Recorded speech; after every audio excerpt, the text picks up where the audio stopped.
Hey there, Zach Buckle here with Farm Table West, and I'm outside on January 2nd enjoying a lovely, relatively vertical snow. It's actually kind of horizontal now, but it's mostly coming straight down, which is super rare for around here. Most of our snow comes horizontal at 40-mile-an-hour winds, and that's how most of our precipitation throughout the whole year happens, is blizzards. So when it's actually sunny and snowing like this, I like to come out and enjoy it as it comes down. But probably like a lot of you, I've been doing a lot of reflection on the last year, 2024, and game planning for what we're going to do on the farm in 2025. And we had a pretty successful year last year. We grew $86,000 worth of food and sold it on this 1/3 of an acre vegetable farm. And I was hoping to hit 100,000, but when you're growing a business from 50,000 a year to 100,000, there's a whole lot of unknowns in between there, those two numbers. So a lot of things that I expected or hoped for were unrealistic, basically.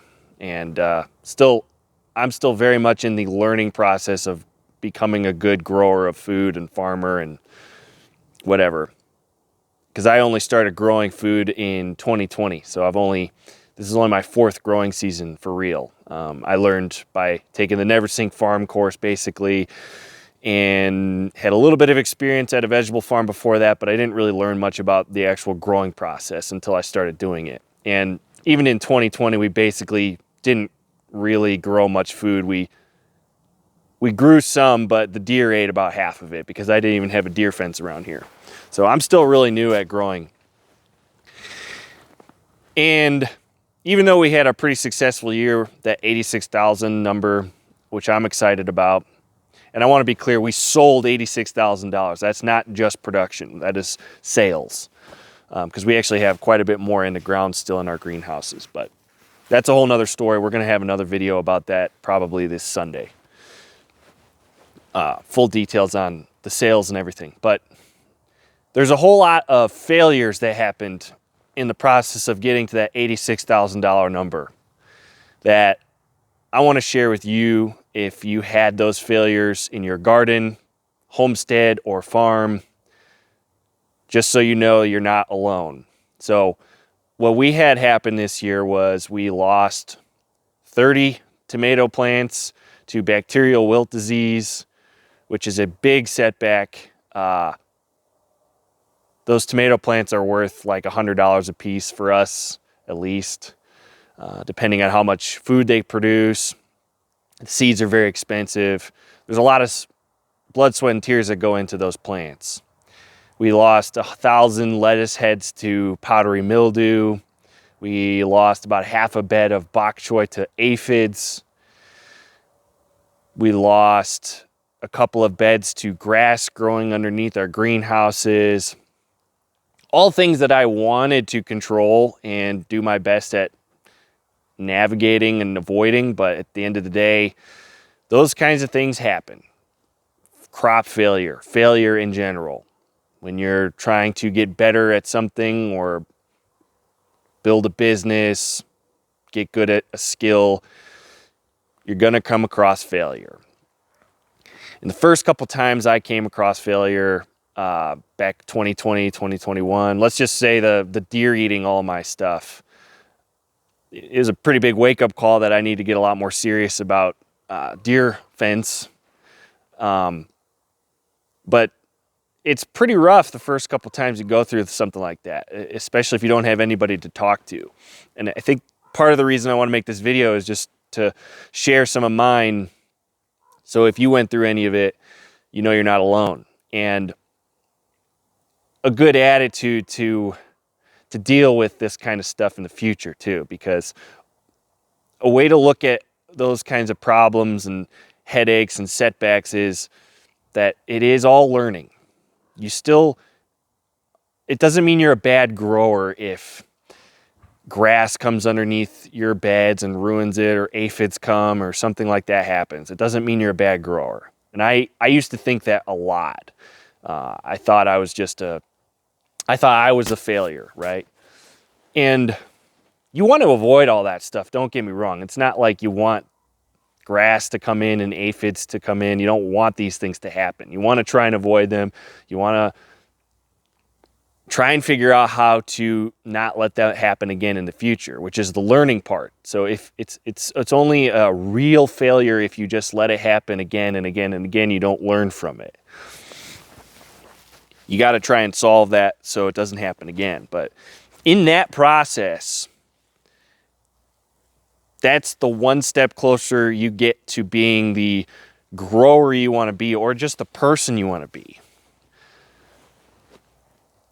Failure in growing up and going to school and getting a bad grade on a test or an F on a test, we're taught that failure is a bad thing.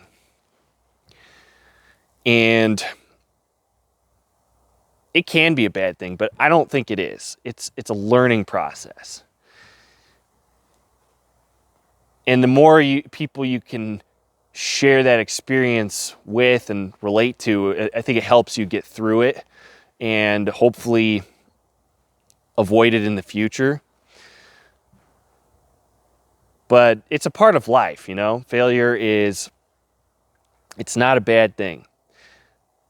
I'm a really big fan of Michael Jordan. I'm from Chicago area, and we grew up with a big Michael Jordan cardboard cutout in my room, and I had all sorts of Chicago Bulls championship memorabilia all throughout my room. And so Michael Jordan is a big role model for me, just like he is for pretty much the entire world. But he talks a lot about failure. He missed 9,000 shots in his career. He missed 28 game-winning shots. And that was all on his path to become who he is today. All those failures. And he just kept going and ended up with 6 championships. Now, I'm not saying we're all going to be Michael Jordans of growing food, but there's a big lesson there that all the failures I talked about earlier, for me, are a stepping stone into the journey of becoming a good farmer, a good grower of food, reliable. I put a seed in the ground, it turns into food. They're all parts in my journey to become better. Just like if you had any of that happen in your garden, it's a part of your journey to become into a good grower, because nobody is the Michael Jordan of growing food or whatever it is you want to achieve in life on day one or year one even. So in my mind, the only way you can really fail at something is if you have something like that happen and you give up and you stop. That's the only way you can fail.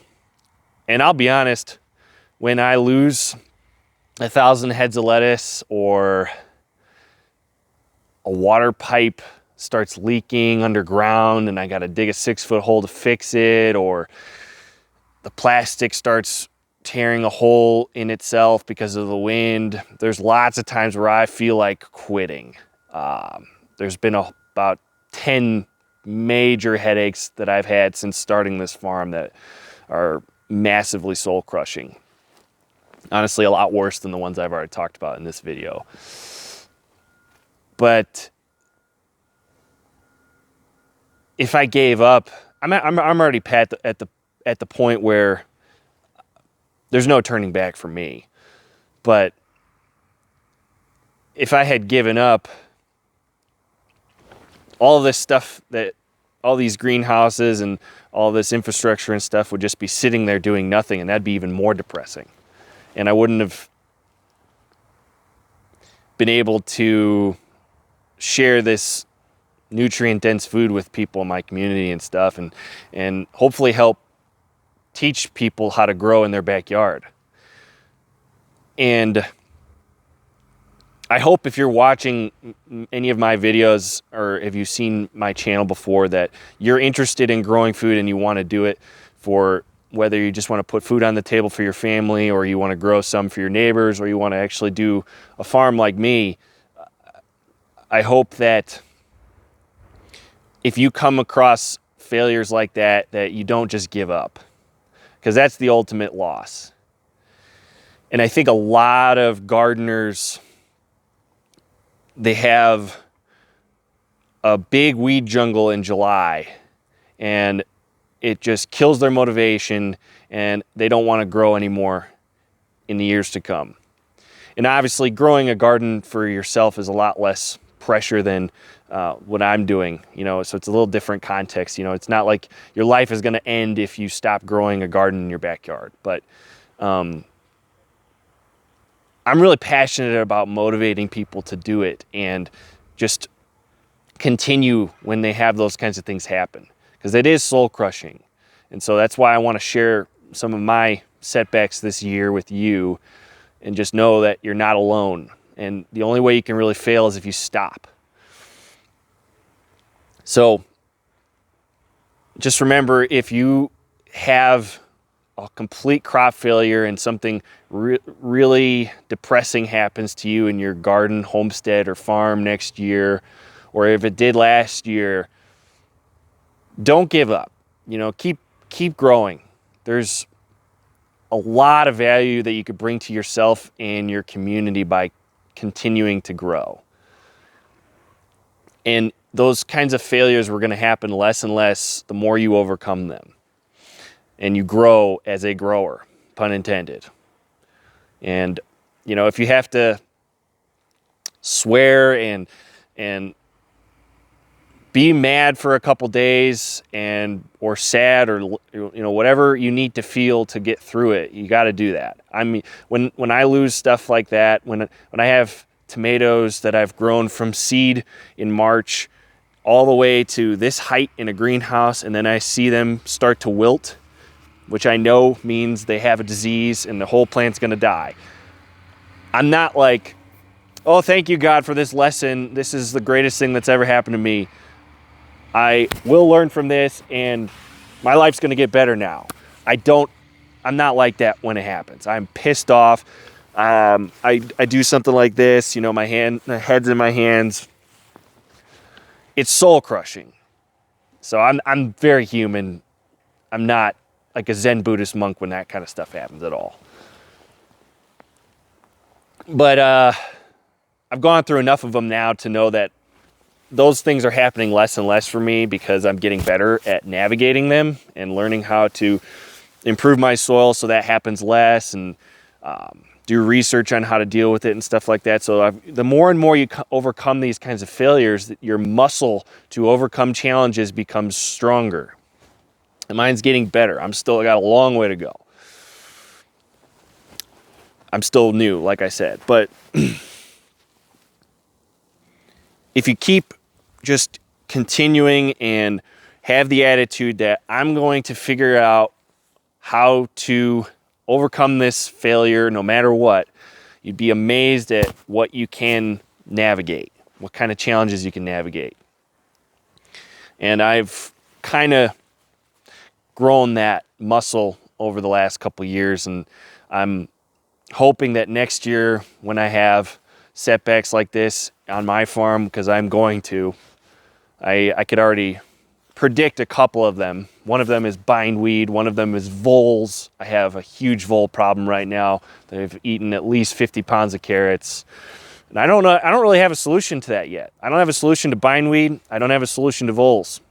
If you do, please leave it in the comments below. I'd love to know what it is. So far, all I've done is put mouse traps around their holes, and I catch one or two every once in a while, and it seems to slow them down at least, but I don't think it's really going to solve the problem. So I'm going to have big headaches going into next year, but I'm forcing myself to have the attitude that I'm going to figure out how to navigate them no matter what. I'm going to grow food no matter what and let go of the outcome, because ultimately a lot of this stuff is up to God. It's not up to me. You know, all I can do is cultivate the best environment for all of these plants to survive and thrive on their own. But ultimately, at the end of the day, I'm not in complete control of what happens to every seed that I sow on the farm. And the same goes for you in your garden, your farm, your homestead, whatever. You don't have full control. You can only increase the odds of success, basically.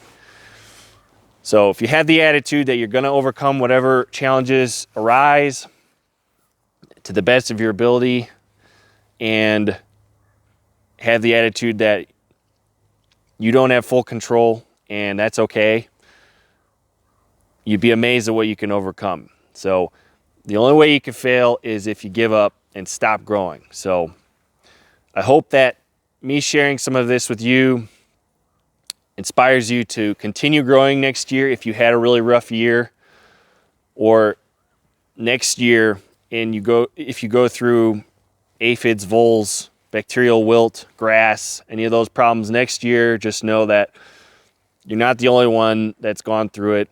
It sucks. And there is always a solution to those kinds of problems. I have a lot of solutions on this channel for those kinds of things, but I don't have a solution for everything. You know, I still got to figure stuff out myself. But luckily, we live in the internet age, and there is a lot of answers on the internet. And hopefully, the more that people talk about this kind of stuff on the internet, we'll begin to share resources, and the solutions will be a lot easier to get, like voles. So if you have a solution for voles, leave it in the comments. You could tell that I've been thinking about that one a lot lately. But yeah, I just hope that me sharing some of my struggles this year inspires you to keep going. If you are interested in connecting with more growers around the world, I have a free school community at the link in the description below.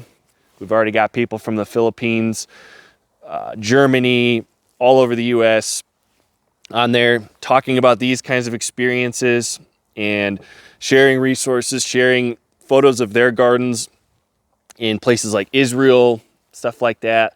I think the more we grow a community like that, the easier it's going to be to navigate these kinds of failures and problems. And other than that, I hope you enjoyed this one, and I will see you in the next one.